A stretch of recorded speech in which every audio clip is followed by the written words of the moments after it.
கர்த்தருடைய பரிசுத்தமான நாமம் மகிமைப்படுவதாக. ஆசீர்வாதமான ஒரு காலவெளியிலேயும் அனுதின மன்னா என்கிற வேத தியானத்தினால் உங்களை சந்திப்பதில் மிகுந்த சந்தோஷம். இந்த காலவெளியிலேயும் கர்த்தர் கிருபையாய் நமக்கு ஒரு நாளை கூட்டி கொடுத்திருக்கிறார். இந்த நாள் ஜூலை மாதம் 31 புதன்கிழமை காலவேளை. இந்த காலவெளியிலே 1 நாளாகமம் 19 அதிகாரம் 13 பின்பகுதி இப்படி சொல்கிறது: தைரியமாயிரு, கர்த்தர் தமது பார்வைக்கு நலமானதை செய்வார். அழகான வார்த்தை பாருங்கள். ஸ்தோத்திரம். பல நேரத்தில் நம்ம பார்வைக்கு நலமாக இருக்கிறத செய்யும்படி நாம் ஆண்டவரிடத்தில் சொல்லுகிறோம். ஆண்டவரே, இது என் பார்வைக்கு நலமாக இருக்கிறது, நான் இதை செய்யட்டுமா என்று கேட்கிறோம். ஆனால் அவருடைய பார்வைக்கு எது நலமாக இருக்கிறதோ அதை அவர் செய்வாரானால் அதுதான் நமக்கு ஆசீர்வாதமாக இருக்கும். வேதத்தில் ஒரு உதாரணத்தை சொல்லுகிறேன். ஆண்டவர் சோதோம் குமாரா பட்டணத்தை அழிக்கப் போகிறார்.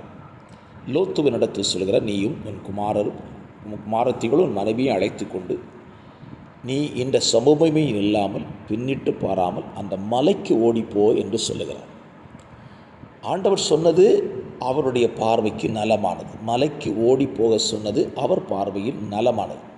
ஆனால் லோத்து ஆண்டவரிடத்தை கேட்கிறான், அந்த மலை வெகு தூரம், என்னால் ஓட முடியாது, நான் சிறிய பட்டணத்துக்குள் ஓடி ஒளிந்து கொள்ளுகிறேன் என்று அவன் பார்வைக்கு நலமானதை கேட்டான். ஆண்டவரும் அதை கொடுத்து விட்டார். நம்ம பல நேரத்தில் நம்ம கேட்குறத கர்த்தர் கொடுத்த உடனே இது நமக்கு கர்த்தர் நலமானதை கொடுத்துருக்கிறான்னு நினச்சிடக்கூடாது. அவன் கேட்டதை கொடுத்தார். பைபிளில் சொல்லு, அவர்கள் கேட்டதை கொடுத்தார், ஆத்துமாக்களிலோ இளைப்பை அனுப்பினாராம். என்னை கேட்கிற கர்த்தருடைய பிள்ளைகளை, இந்த காலவெளியிலையும் நீங்கள் உங்கள் பார்வைக்கு நலமானதை கேட்பதை பார்க்கலாம்.